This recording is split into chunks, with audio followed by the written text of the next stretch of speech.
नमस्कार, मैं हूं अंकुर और आप देख रहे हैं सत्यहिंदी.com। एक नजर डालते हैं अब तक की सुर्खियों पर। हाल ही में हुए उपचुनाव में हिमाचल प्रदेश में बीजेपी को कांग्रेस को द्वारा मिली क्लीन स्वीप के बाद राष्ट्रीय अध्यक्ष जेपी नड्डा ही पार्टी नेताओं के निशाने पर हैं। ऐसी खबरें हैं कि बीजेपी की राज्य इकाई के कुछ नेता नड्डा से बेहद नाराज हैं।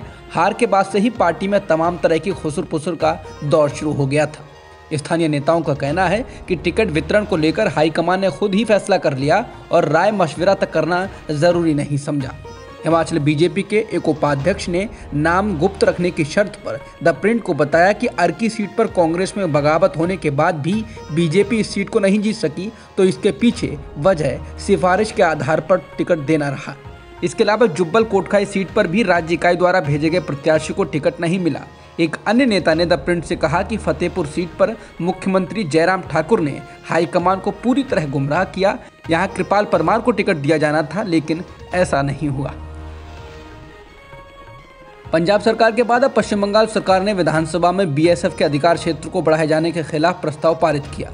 राज्य के संसदीय कार्य मंत्री पार्थ चटर्जी ने सदन में प्रस्ताव पेश किया। इस दौरान उन्होंने कहा कि हम मांग करते हैं कि ये फैसला फौरन वापस लिया जाए, क्योंकि बीएसएफ का अधिकार क्षेत्र का दायरा बढ़ाने से देश के संघीय ढांचा पर प्रहार होगा।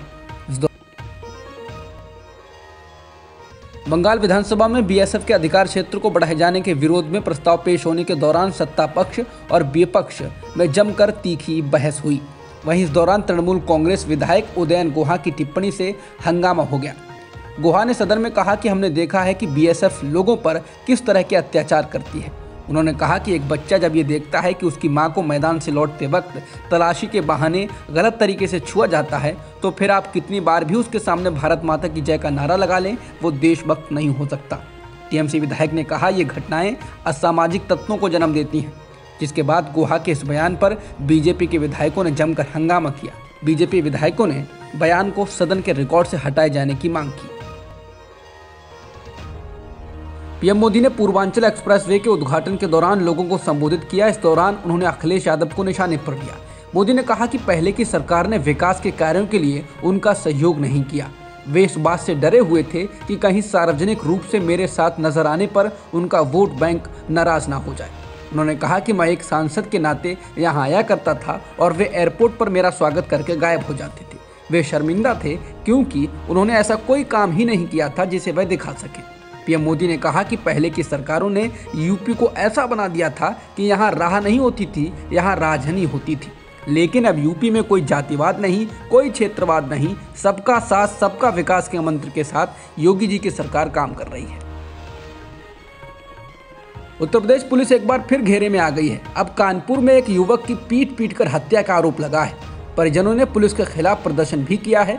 उनका कहना है कि 25 वर्षीय जितेंद्र सिंह को चोरी के शक में उठाकर ले गई थी पुलिस, और पुलिस की पिटाई से युवक बुरी तरह जख्मी हो गया था, जिसके बाद उसकी अस्पताल ले जाते वक्त मौत हो गई।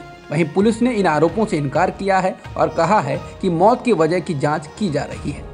बता दें, हाल ही में यूपी के ही कासगंज में अल्ताफ नाम के युवक की हिरासत में भी मौत हो गई थी। पुलिस ने जो तर्क दिया था वो और भी अजीब था। भारत सरकार ने एक बार फिर करतारपुर कॉरिडोर को खोलने की घोषणा कर दी है। केंद्रीय गृह मंत्री अमित शाह ने ट्वीट कर इसकी जानकारी दी है। उन्होंने कहा कि 19 नवंबर को श्री गुरु नानक देव जी के प्रकाश उत्सव का राष्ट्र जश्न मनाएगा और मुझे विश्वास है कि पीएम नरेंद्र मोदी की सरकार का करतारपुर साहिब कॉरिडोर दोबारा खोलने का फैसला देश भर में खुशियों को और बढ़ाएगा। बता दें, करतारपुर कॉरिडोर पंजाब स्थित डेरा बाबा नानक को करतारपुर स्थित दरबार साहिब से जोड़ता है। करतारपुर साहिब पाकिस्तान में आता है, लेकिन इसकी भारत से दूरी महज 4.5 किलोमीटर है। पहले यहाँ वीज़ा लेकर जाना होता था, लेकिन दोनों देशों के बीच समझौते के बाद अब भारतीय पासपोर्ट धारक एवं ओसीआई कार्ड धारक बिना वीज़ा के दरबार साहिब जा सकते हैं। मैकेंसे एंड कंपनी की एक रिपोर्ट के अनुसार चीन अब दुनिया का सबसे अमीर देश बन गया है। उसने अमेरिका को पीछे छोड़ दिया है। मैकेंसे एंड कंपनी की शोध शाखा की एक नई रिपोर्ट में ये बात सामने आई है। इस रिपोर्ट में विश्व की कुल आय के 60% से अधिक का प्रतिनिधित्व करने वाले 10 देशों की राष्ट्रीय बैलेंस शीट की जांच पड़ताल की गई। अध्ययन के अनुसार दुनिया भर में कुल संपत्ति सन 2000 में 156 ट्रिलियन डॉलर से बढ़कर 2020 में 514 ट्रिलियन डॉलर हो गई है। इस वृद्धि में चीन का लगभग 1/3 हिस्सा है। विश्व व्यापार संगठन में शामिल होने से 1 साल पहले सन 2000 में चीन की संपत्ति केवल $7 ट्रिलियन थी, जो अब बढ़कर $120 ट्रिलियन हो चुकी है। इस बीच अमेरिका ने भी अपनी संपत्ति की कीमतों में वृद्धि का तो अनुभव किया है। इसी अवधि में इसकी कुल संपत्ति लगभग दोगुनी होकर $90 ट्रिलियन हो गई है। चीनी स्टेट मीडिया के अनुसार चीन के राष्ट्रपति शी जिनपिंग ने अमेरिका के राष्ट्रपति बाइडेन से बातचीत में ताइवान को लेकर कड़ा रुख दिखाया और कहा कि ताइवान की आज़ादी को प्रोत्साहित करना आग से खेलना होगा।